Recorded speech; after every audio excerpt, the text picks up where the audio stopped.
Nós temos hoje a presença do Leandro, trabalhador aqui da casa, e que vai expor sobre desastres coletivos, para que a gente tenha um pouquinho mais de entendimento nessa área.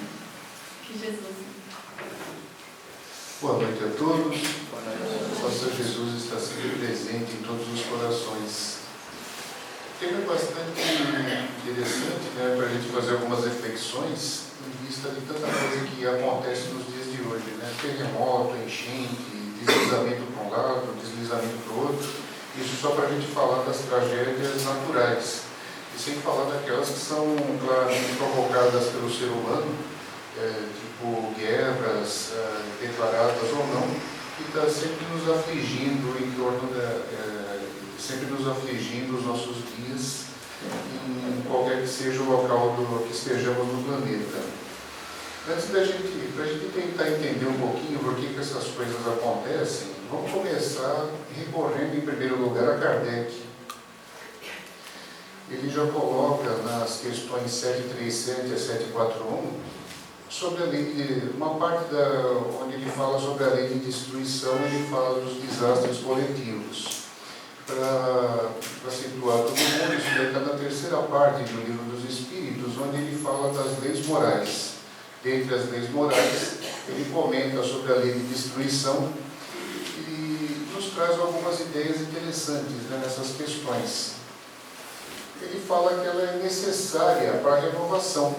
Realmente, se a gente analisar bem, todo o nosso planeta se renova, né? Tudo que a gente vê à nossa volta, parece que foi uma mesma coisa a vida inteira, ela está sempre em renovação constante. Haja visto, por exemplo, a região que hoje se encontra os Alpes, ela já foi mar, né? Já foi submersa. Quem primeiro viu isso foi Galileu, que subiu lá e achou ali alguns fósseis de peixes e falou que aquilo ali já tinha sido mar. A igreja quase prende ele, né? Acharam que ele era maluco e tudo mais. E faz parte da renovação do nosso planeta, né? Aqueles terremotos que ocorrem lá no Pacífico as placas tectônicas vão se tocando umas abaixo das outras e vão submergindo, entrando novamente no magma que está por baixo da Terra, dando lugar, enquanto do lado do Atlântico o magma vem emergindo e formando outras paisagens, né? Então as placas tectônicas vão se deslocando, modificando, refertilizando, renovando a Terra. Toda vez que existe uma catástrofe desse tipo, a coisa acaba saindo renovada, mesmo do ponto de vista moral. Sempre resulta num grande aprendizado para as pessoas, né, que acabam se renovando, vem com uma outra feição, o resultante de tudo aquilo.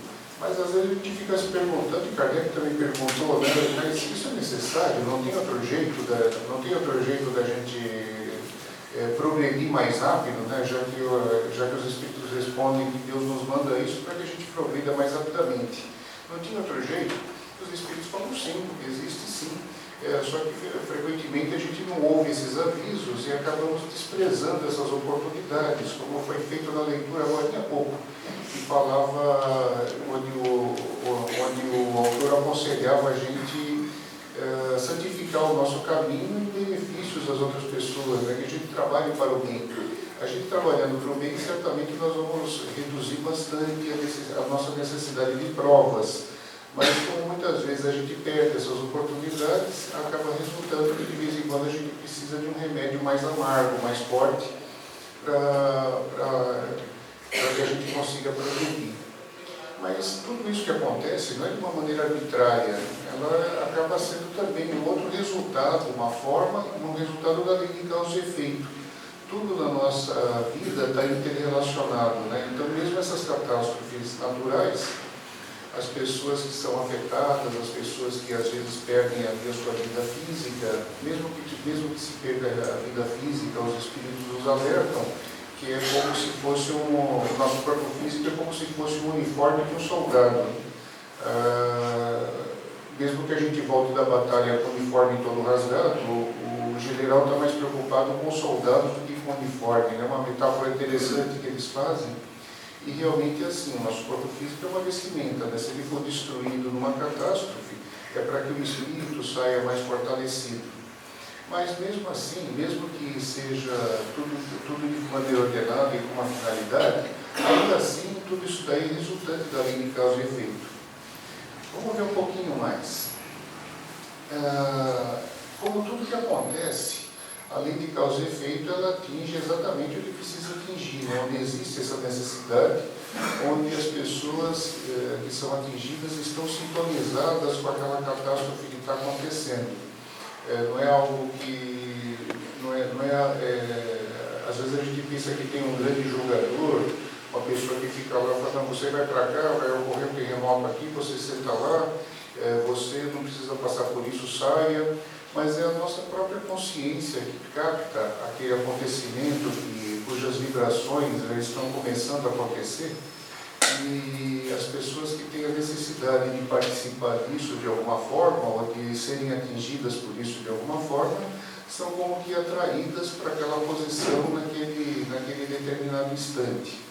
Vamos ver um pouquinho mais. Vamos, por enquanto, guardar essa afirmação e mais para frente a gente volta um pouquinho nela para explicar um pouquinho mais.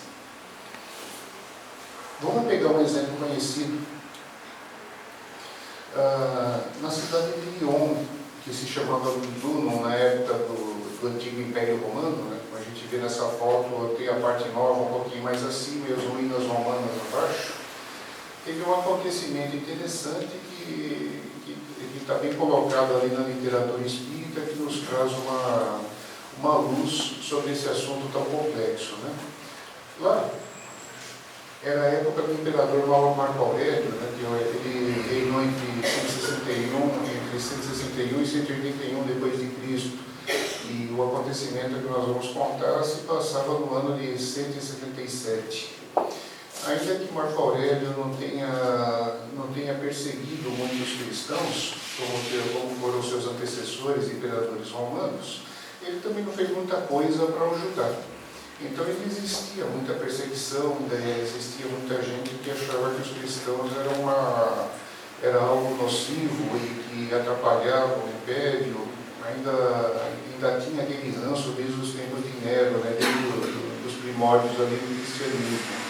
Então Marco Aurélio, se ele não piorou as perseguições, ele também não fez nada para ajudar. E lógico que isso acontecia em todas as áreas do Império, né? E Lugdunum era uma grande cidade já naquela época das Gálias, que era também uma parte do domínio romano. Então o que estava acontecendo lá? Havia uma assembleia, de uma espécie de o que a gente chamaria talvez de Câmara dos Vereadores hoje, ou algo parecido, liderada por Alcio Blancus, segundo o autor. E essa assembleia estava apinhada de gente, mais de 1000 pessoas lá, estavam interessadas no resultado daquilo. E ele falava da vinda de um figurão romano chamado Lúcio Galo, que ia chegar na cidade nos próximos dias. E falava assim, puxa, nós temos que agradar o sujeito, porque eles estavam lá, o cara não tinha muito acesso ao imperador, acesso aos grandes generais romanos, então, vamos dizer assim, na linguagem de hoje, eles queriam agradar o homem, né? Então ele falou, vamos fazer um espetáculo magnífico que ele nunca viu em Roma. Qual que era o espetáculo que eles adoravam, né, que os romanos adoravam fazer naquela época? Né? Era o circo romano. O circo romano, que em todas as cidades, era uma das primeiras coisas que eles faziam, era construir algum lugar onde pudesse ter esses espetáculos, infelizmente, né? E aí as pessoas começaram a dar ideias, falaram, vamos fazer uma luta de gladiadores, mas isso ele vê todo dia em Roma, vamos fazer ali, vamos colocar bastante bailarinas sensuais, isso também ele está cansado de ver, isso tem todo dia lá no circo romano. Então vamos colocar, sei lá, cristãos às feras, isso ele também já está cansado de ver, todo dia lá quase tem cristãos lançados às feras lá no Coliseu de Roma, né? Aí alguém dá uma ideia um pouquinho mais tenebrosa. Eles queriam achar um espetáculo que ele nunca tivesse visto em Roma, né? Então essa ideia mais tenebrosa acabou aparecendo. Alguém lá fala, por que a gente não faz o seguinte? Vamos pegar um monte de cavalos e outros animais em que o exército não queira mais. Vamos colocar lá também um monte de material combustível, que naquele tempo eram gravetos de madeira, bastante madeira seca e embebidos em resina, que seja facilmente inflamável. Vamos encher a arena com aquele negócio e colocar aqueles animais no meio. E vamos encher de cristãos lá dentro, um monte. Queremos encher um monte de cristãos lá dentro, e daí nós vamos tocar fogo em tudo aquilo. Aí os infelizes que não forem mortos ali pelo fogo, vão ser mortos pelos animais, que os animais vão estar apavorados ali, querendo fugir do fogo, como todo ser normal faz, respondendo ao seu instinto de autopreservação. Então, quem não morrer do fogo vai acabar morrendo pisoteado pelos animais. E assim, o pessoal adorou a ideia, né? Então, imagina que assembleia tenebrosa era aquela. E adorando essa ideia, o Alcio Plancos, que presidia a assembleia, né, ele falou: bom, só que nós não temos tempo de caçar um monte de cristão assim, não temos guardas para isso. Então, cada um que está aqui dentro hoje tem que trazer pelo menos um cristão para fazer parte desse espetáculo amanhã. Então, imaginem vocês que noite. Que noite terrível foi aquela. Todo mundo saiu e saiu lá invadindo casas, pegando velhos, crianças, mulheres. E não precisava nem ter muita certeza que eram cristãos, se eles simplesmente desconfiassem, já traziam e não queriam nem saber. E no dia seguinte, então, levaram a efeito esse espetáculo tenebroso, consumando o que eles tinham planejado no dia anterior. Mais de 1000 cristãos, então, foram mortos nesse espetáculo tenebroso. Lógico que sabemos que foi sob o ponto de vista material, mas, como dizia Jesus, é necessário que o escândalo venha. Então, aquilo tudo deve ter tido algum motivo, mas ai daquele por quem o escândalo vier. Então, aquelas pessoas que cometeram esse ato ficaram com aquilo gravado na sua memória espiritual, aguardando o resgate e a reparação no justo momento. E esse momento demorou um pouquinho, mas chegou. Quer dizer, demorou do ponto de vista do calendário humano, porque às vezes a gente pensa muito no calendário da Terra, né? Onde, quando uma pessoa chega a viver 100 anos, a gente fala: nossa, vai viver um tempão, que bacana, né? Vida longa, mas 100 anos em feita eternidade não é praticamente nada, é um instantezinho no meio da eternidade, segundo o calendário do Espírito. E, segundo o calendário do Espírito, nós vamos nos deslocar agora para 1961, em Niterói.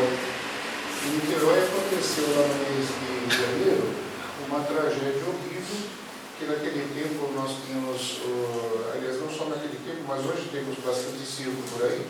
Hoje um pouquinho com pressão dos bombeiros, depois dos grandes incêndios que houveram no Brasil, tem uma pressão maior pela segurança, tem uma pressão maior para que se façam as coisas seguras, para que as pessoas, um acidente desse tipo não mate muita gente ou minimize os danos, né? Tanto em prédios como a velha história do alvará dos bombeiros, que às vezes a gente reclama da burocracia, mas que é necessário para melhorar a segurança. Em 1961 não se pensava muito nisso. Então, 2 ou 3 funcionários que haviam sido demitidos do circo aproveitaram lá um domingo e colocaram um pouco no circo, porque eles estavam com raiva do dono pelo fato de terem sido demitidos. E esse acidente horrível levou a vida de um monte de pessoas que estavam lá dentro, né? Então, imagine que interessante, né? E lá estava cheio de animais também. Circo costuma ter elefante, urso, cavalo, e muito material combustível no chão. Geralmente o chão eles cobriam muito com palha. Uma grande semelhança com o que tinha acontecido no circo romano em 177. E justamente o irmão X nos narra, tudo isso daí vocês vão encontrar sob o título A Tragédia no Circo, no livro Cartas e Crônicas do irmão X. Ele nos narra que as pessoas que estavam lá eram exatamente aquelas que haviam provocado aquela noite terrível em Lyon, no ano de 177. Então vejam vocês como age a lei divina, né? Então essas pessoas naquela época haviam cometido um crime coletivamente, eles agiram juntos para cometer um crime, né? E a reação, né, a segunda lei da ação e reação, esse negócio, tudo que a gente faz acaba reagindo contra nós. Por isso que é bom a gente fazer coisas boas, porque nós vamos ter bastante reações boas. Mas quando a gente faz coisas aí muito fora da casinha, a gente acaba sofrendo reações negativas também. E foi o que aconteceu com essas pessoas, praticamente 1.800 anos depois. Muita gente pode achar, puxa, mas demorou, né? Mas a lei de Deus tem os seus motivos e ela age em conjunto com a nossa capacidade de compreensão. Notem que todo sofrimento é algo pedagógico, né? Ele vem no sentido de nos ensinar, vem no sentido de mostrar alguma coisa que nós devamos aprender. E no caso das pessoas, o aprendizado foi a duras penas, né, sobre a coisa terrível que eles impuseram aos cristãos lá no ano de 177. Que resultado teve isso? Mais segurança, depois disso, isso daí foi um dos disparadores ali para ter mais segurança nos circos e em outras casas de espetáculo, e ia se aperfeiçoando ao longo do tempo. Que lógico que temos a certeza que não está longe de estar perfeito, mas nós já tivemos muita coisa mudada de 1960 para cá, de 1960 até hoje. E certamente aquelas perdas, essas pessoas que retornaram ao mundo espiritual, com certeza espiaram suas faltas e hoje devem estar ali abrindo passos para o progresso e, quem sabe, podendo voltar em condições melhores do que aquelas. Mesmo tendo levado 1.800 anos, elas chegaram no momento adequado para o aprendizado de todos eles. Então, que coisa interessante, né? Vamos gravar essa história. Quer dizer que parece que crime coletivo é cometido coletivamente e espiado coletivamente. Vamos ver um pouquinho mais para ver se isso faz algum sentido. Se a gente pegar ali alguns outros exemplos de outras expiações coletivas, né, tem algumas que são dadas como exemplo lá pelo mundo espiritual. E tem outras que a gente não sabe direito, mas vamos ver algumas outras que a gente conhece. Portugal, essa é conhecida. Em 1580 caiu a Casa de Avís, em Portugal. Como morreu o último rei, ele não tinha herdeiros, então o trono de Portugal acabou caindo nas mãos de um primo dele, que era o rei Felipe II, que era rei de Espanha. Então, logicamente, ele não estava nem aí para Portugal. Estava explorando ao máximo os recursos de Portugal. E Portugal comeu um pouco de aprovação em termos políticos, para a gente falar um pouquinho da linguagem de hoje, entre 1580 e 1640. Foi quando foi restabelecido lá o trono de Portugal e melhorou um pouquinho. O porquê de tudo isso? A escravidão. A escravidão não foi um negócio cometido coletivamente por Portugal, com autorização da coroa, com autorização dos reis, dos nobres. Começaram a levar os nossos irmãos africanos da África para o Brasil, para as suas colônias, com o intuito de escravizá-los para conseguir uma mão de obra barata para as coisas que estavam acontecendo aqui no Brasil. E isso tudo, então, foi esse sofrimento que eles infligiram aos povos africanos, acabou ocasionando isso. Um parênteses aqui, né, para a gente ter uma ideia. Fala, puxa vida, mas será que a lei de Deus pegou pessoas inocentes? Vamos pensar um pouquinho. O que vocês acham? Será que a lei de Deus pegou pessoas inocentes? No circo nós já vimos que não, né? Concordam comigo? Olha, eu dou chance para vocês falarem também. Às vezes eu fico aqui, vocês acham que eu falo muito, mas eu dou um pouquinho de chance para vocês pensarem também e trocarem reflexões. Realmente, pelo que nós vimos na tragédia do circo, ela pegou exatamente as pessoas que tinham a necessidade de passar por essa expiação. E no caso dos irmãos africanos, será que pegaram também? Bom, imagine que nessa época, né, nós já tínhamos ali Ismael. Talvez você já tenha ouvido falar de Ismael, que quando Jesus resolveu mudar a árvore do Evangelho para o Brasil, para a Terra do Cruzeiro, como era chamada lá no livro Brasil, Coração do Mundo, Pátria do Evangelho, ele está com o espírito Ismael, que é um espírito de alta hierarquia, e falou: cara, você está incumbido dessa tarefa, você vai ser o diretor espiritual do Brasil e vai procurar você vai fazer de tudo para esse povo aqui progredir. E Ismael certamente ficou apavorado, né? Ele falou: pelo amor de Deus, os caras estão indo lá escravizar os nossos irmãos africanos e trazê-los para cá. E Ismael, sem saber o que fazer, foi pedir alguma coisa para Jesus, que lhe orientasse, né? E o irmão X nos conta que nesse desespero que estava Ismael, Jesus falou: não agita seu coração, não, fica tranquilo, porque a mim estão chegando muitas preces de pessoas necessitadas. A lei de Deus tem ali, deve seguir seu curso da maneira correta. E fala para Ismael procurar essas pessoas que estavam dirigindo preces a Jesus em função das suas faltas passadas. E depois desse célebre diálogo, né, desse diálogo emocionante, chega Ismael, vai a uma furna, né, um lugar das trevas, onde muitos espíritos sofredores estavam ali. Muitos espíritos sofredores estavam lá. Como acontece, como a gente está acostumado a ver na literatura espírita, né, que às vezes a gente fica sofrendo nas regiões umbralinas, e essas regiões umbralinas elas acabam nos reunindo, né, reunindo espíritos de acordo com a sua afinidade, de acordo com os seus pensamentos, de acordo com o gênero de vida que tiveram na Terra. Né?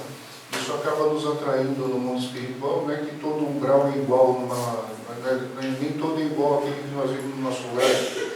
Então acontece que são regiões diferentes, e nessas regiões diferentes os espíritos são atraídos conforme a sua necessidade. E tinha um monte de espíritos sofrendo lá. Ismael vai com o seu estandarte, aquela famosa bandeira que o irmão X narra, né, que sempre escrito Deus, Cristo e Caridade,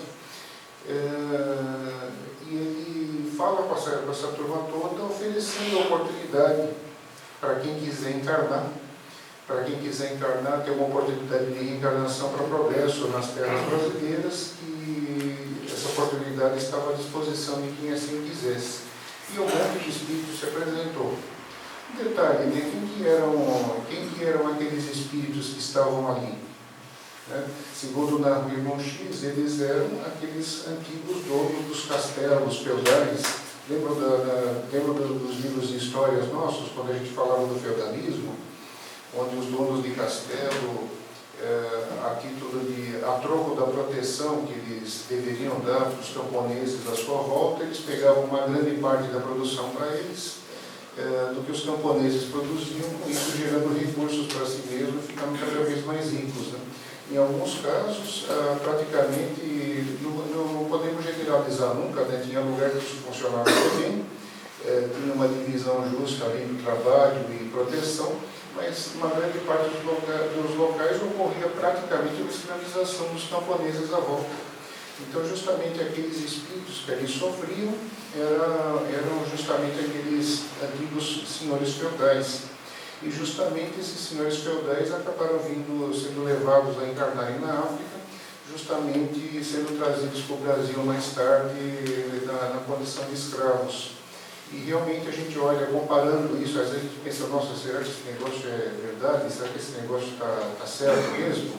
Mas aí a gente vai ver, e, por exemplo, no livro do Divaldo Franco, Nas Fronteiras da Loucura, ele narra lá que uma entidade que se apresentava como ex-escrava numa casa de Umbanda, numa casa umbandista, se apresentava falando inclusive em dialeto nagô, que era um dos dialetos usados pelos negros que vieram para cá, e quando na verdade espiritualmente ele era uma princesa dinamarquesa, mas que também teve que passar por essa expiação aqui no Brasil. Também a Ivone do Amaral Pereira, no livro Recordações da Mediunidade, né, ela também narra uma entidade, né, um senhor que se apresentava como escravo, mas que também havia sido um nobre europeu, que também passou por essa expiação no Brasil. Então veja que mesmo o português errando, mesmo os portugueses errando, acabaram atingindo as pessoas que tinham a necessidade de passar por isso. Mas notem que isso daí não justifica o fato do que eles fizeram. cada um que comete ali um crime, ele está sempre fadado a mais tarde sofrer as consequências da lei de causa e efeito. O que acaba acontecendo é que a lei divina não precisa de nós, não precisa do ser humano fazendo justiça. Na verdade, ela só aproveita atos que o próprio ser humano decidiu fazer para que atingir as pessoas que têm uma necessidade de passar por aquele tipo de provação. Ok até aí? Alguém entendeu alguma coisa? Muito bom. Então vamos ver um pouquinho mais.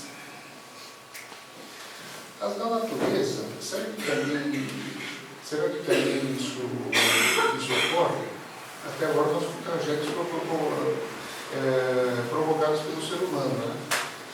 Nós também não entendemos bem os mecanismos, às vezes, das leis da natureza, né? Mas nós já temos uma boa noção de que os fenômenos climáticos, por exemplo, ainda que o Donald Trump e o Bolsonaro neguem que existem os efeitos climáticos, né, do aquecimento global, trocentos mil cientistas aí já comprovaram isso, essa grande relação da poluição da camada de ozônio, carbono na atmosfera com os fenômenos climáticos, né? A ponto de existir ali algumas repúblicas interessantes, como lá no Pacífico tem várias ilhas, algumas pequenas, que têm algumas repúblicas independentes, às vezes de 300 mil pessoas, como é o caso de Kiribati. Kiribati anunciou já há alguns anos atrás que eles não vão investir mais nada lá, porque eles estão vendo que o nível do oceano está subindo e que eles sabem que estão fadados a desaparecer, logo eles não vão ter mais onde morar. Então eles estão investindo em educação para os seus jovens, para que os jovens possam sair de lá e trabalhar em algum outro lugar. É um triste destino, né? Mas aí a gente está vendo uma tragédia natural, ainda bem que está sendo prevista, antecipada e está sendo levado a alguma coisa, algum investimento para minimizar os danos, mas é uma tragédia natural que a gente sabe que foi o próprio ser humano que contribuiu bastante para provocar isso. Então, mesmo isso já vai nos dando uma pistazinha que mesmo as tragédias naturais têm alguma coisa a ver conosco, né? Também fazem parte dessa lei de causa e efeito. Será que é isso mesmo? Então vamos ver um pouquinho mais, né? Manuel Filomeno Miranda, no livro Transição Planetária, narra, fala bastante coisa sobre o tsunami de 2004, que matou milhares de pessoas lá no Oriente, né? Por causa de um terremoto perto da guitarra de Sumatra, que provocou uma onda gigante que causou uma destruição terrível. E o Manuel Filomeno Miranda começa seu livro narrando que 30 dias antes, até mais, a equipe espiritual toda já estava lá, aguardando o acontecimento, porque sabiam que ia ter muitos desencarnes e que estariam lá para ajudar o desencarne de muitos espíritos e levá-los aos locais certos, que muitos deles nem iriam voltar mais para o nosso planeta, né? Iriam para outros lugares. Interessante que, se eles estavam lá 30 dias antes, esse acontecimento já estava plasmado nas linhas do futuro, não sabiam exatamente que dia que iria acontecer, mas estavam lá sabendo o que ia acontecer e já estavam totalmente preparados. Levado a cabo o acontecimento, ele estava lá. Ele narra bastante coisa interessante, vários casos, vários espíritos que eles tiveram que intervir no auxílio ao desencarne e analisaram algumas histórias interessantes. O pesado ali naquele caso, muitos espíritos desencarnaram por compromissos, aí, uma grande parte deles, do sexo desenfreado, turismo sexual e tudo mais. É lógico que nunca podemos generalizar, não dá para dizer que todo mundo que sofreu ali estava com esse compromisso, mas vamos dizer assim, uma grande parte era a respeito disso.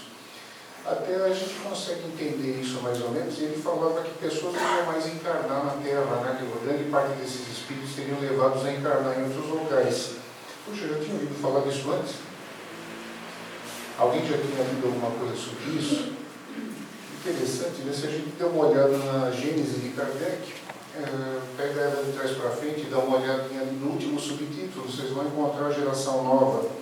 Kardec fala que estava começando um processo de transformação, onde espíritos que não mais acompanhassem ali a vibração o nível vibratório do planeta, seriam levados a encarnar em outros locais, enquanto eles seriam substituídos por outros espíritos com um grau evolutivo um pouquinho melhor, para que o planeta fosse se renovando aos pouquinhos. Ele faz até uma metáfora comparando a um regimento, fala, imagina um regimento de 100 soldados, muito bagunceiro, muito indisciplinado.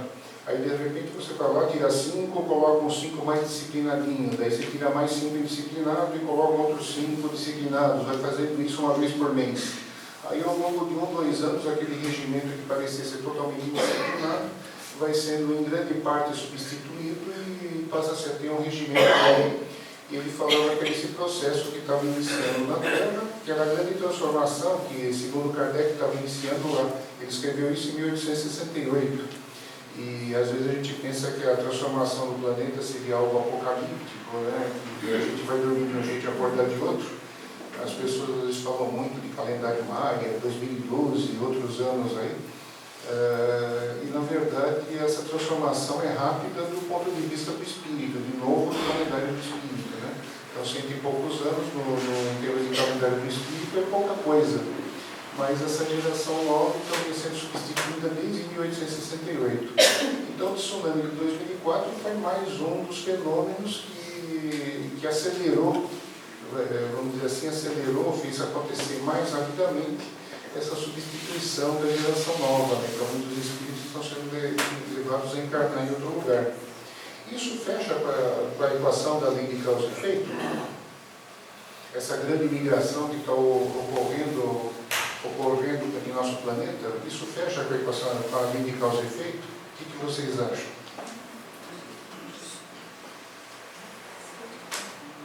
Sim? Não? Sim. Fecha, né? Por que fecha? Porque à medida que nós vamos nos transformando, à medida que o ser humano vai melhorando, nós vamos tendo menos pessoas com necessidade de passar por provas violentas, concordam?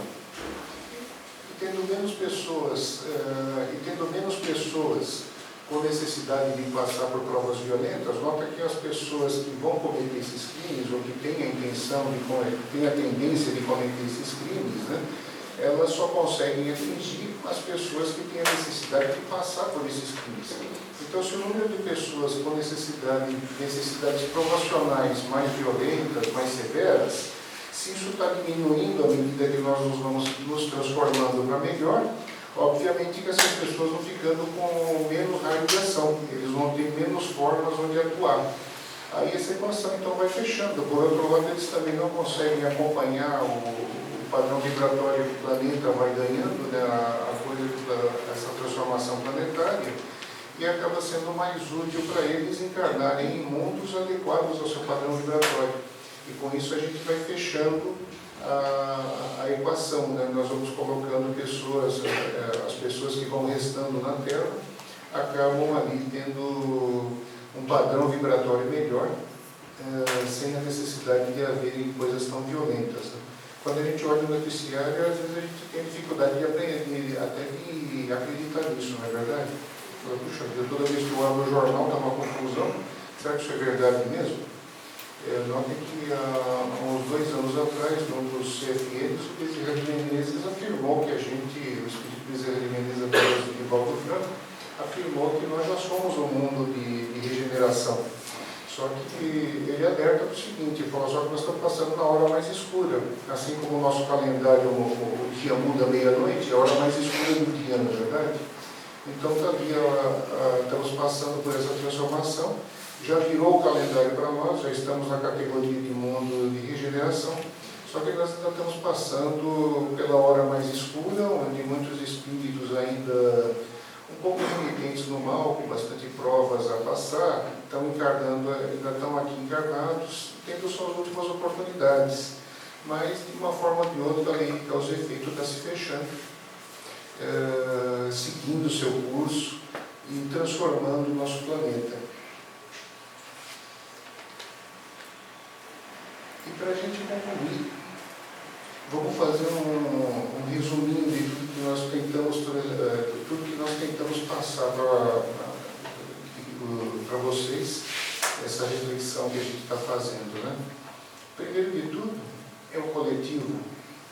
Então, crimes ou faltas coletivas são expiadas e reparadas coletivamente. Puxa, mas isso é verdade mesmo? É verdade mesmo, né? Porque a gente nota que nesses desastres coletivos sempre tem aquela pessoa que acaba escapando na última hora porque perdeu o avião, porque estava no lugar certo, né? Até a gente nota às vezes casos tão marcantes, né, que a gente fala, poxa, não tem como não ser isso, né? Lembra que eu falava que a gente capta o acontecimento que está se plasmando? E quando nós temos a necessidade de passar por aquela prova, a gente acaba meio que se atraindo, né? Nossa consciência nos leva para aquele local. Parece que é uma loucura, né? Muita gente pode estar olhando e falando, poxa, o Malviano parece que está viajando com essa história, né? Mas, lembro que uns 2 anos atrás, mais ou menos, nós tivemos muitas chuvas em Petrópolis e muitos deslizamentos, como sempre, né? Como tragédias assim, de várias pessoas desencarnando, às vezes por deslizamento.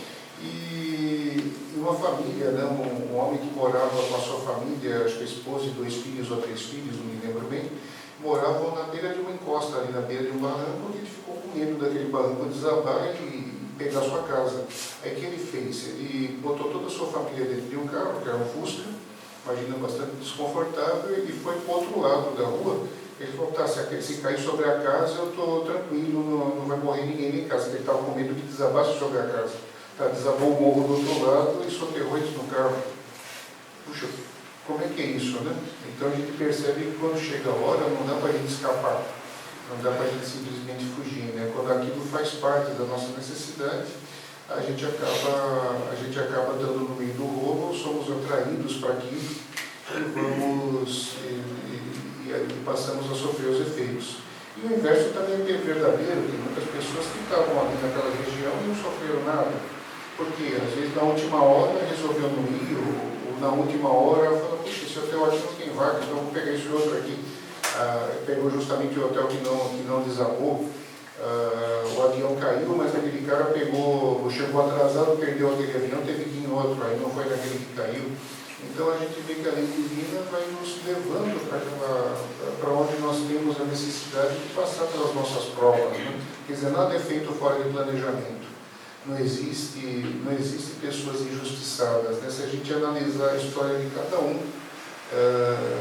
que passa por um problema desse, nós vamos encontrar ali no passado dessa pessoa, nas suas necessidades de aprendizado, nós vamos encontrar ali um motivo pelo qual ela está passando por isso.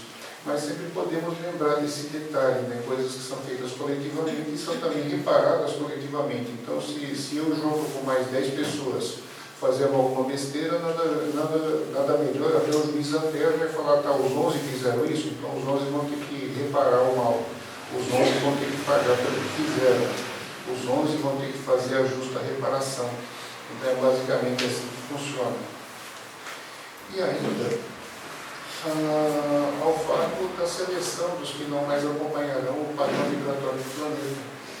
Isso Kardec já falava lá atrás da Gênese, e Manuel Filomeno Miranda veio nos confirmar, dando detalhes, inclusive, falando bastante sobre o assunto em seus livros. E tem uma sequência desses livros também, livro Transição Planetária, que é o Amanhecer de uma Nova Era, que também continua falando bastante sobre esse assunto. E tudo isso para tornar o planeta melhor, né? E mesmo que esse planeta pareça, de vez em quando a gente fica olhando, puxa vida, o planeta Terra, de vez em quando está me parecendo que é um navio à deriva no espaço, né? Que ele está indo meio sem rumo, cada dia acontecendo coisa pior. Mas não está, né? A gente que acaba estragando, né? Se a gente for olhar para trás da nossa história, nós vamos ver que ao longo dos séculos a Terra vai se mudando para melhor, né? As últimas décadas mostraram bastante isso, basta a gente olhar um pouquinho para trás na nossa história. Tantas coisas boas que têm acontecido, como as leis têm melhorado bastante, mostrando à sociedade coisas que antigamente eram normais. Por exemplo, 20 anos atrás era comum um pai espancar o filho e ninguém podia fazer nada, 20, 30 anos atrás. Podia espancar sua esposa, também ninguém podia fazer nada. Hoje em dia já tem um monte de estatuto do adolescente, proteção à mulher, estatuto do idoso, o mundo mudou bastante. Só que essa mudança, do ponto de vista humano, né, do ponto de vista do calendário encarnado, ela é lenta, mas do ponto de vista do espírito, ela é rápida. Então, isso que parece uma nave à deriva, não é bem uma nave à deriva, ela está com uma direção correta, porque essa nave tem um ótimo piloto. E esse piloto é Jesus, né, que está nos conduzindo por essa coisa toda fora. E certamente tudo que ocorre é exatamente para o nosso progresso, exatamente para que a gente aprenda mais rápido, não como uma coisa punitiva, mas sim como uma coisa pedagógica. Né? Sempre que a gente lembra de sofrimento, temos que lembrar dessa coisa. Né? O sofrimento não é punitivo, mas é pedagógico. Antes da gente reclamar, a gente deve imaginar o que a lei divina está dizendo que eu tenho que aprender, que eu ainda não aprendi. À medida que nós vamos aprendendo, os nossos sofrimentos deixam de ser necessários e aprendemos que podemos aproveitar as oportunidades de trabalho no bem para que tudo isso seja minimizado. Muito obrigado a todos os irmãos pela atenção. Tenham todos uma ótima semana e muita paz.